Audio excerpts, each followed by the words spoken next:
عبداللہ بن مسلمہ قامبی نے بیان کیا، ان سے امام مالک نے، ان سے ابو زناد نے، ان سے اعرج نے اور ان سے ابو ہریرہ رضی اللہ عنہ نے کہ رسول اللہ صلی اللہ علیہ وسلم نے فرمایا، روزہ دوزخ سے بچنے کے لیے ایک ڈھال ہے، اس لیے روزہ دار نہ فحش باتیں کرے اور نہ جہالت کی باتیں، اور اگر کوئی شخص اس سے لڑے یا اسے گالی دے تو اس کا جواب صرف یہ ہونا چاہیے کہ میں روزہ دار ہوں۔ یہ الفاظ 2 مرتبہ کہہ دے، اس ذات کی قسم جس کے ہاتھ میں میری جان ہے، روزہ دار کے منہ کی بو اللہ کے نزدیک مشک کی خوشبو سے بھی زیادہ پسندیدہ اور پاکیزہ ہے۔ اللہ تعالیٰ فرماتا ہے، بندہ اپنا کھانا پینا اور اپنی شہوات میرے لیے چھوڑتا ہے، روزہ میرے لیے ہے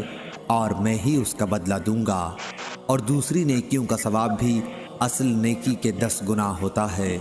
صحیح بخاری حدیث نمبر 1894۔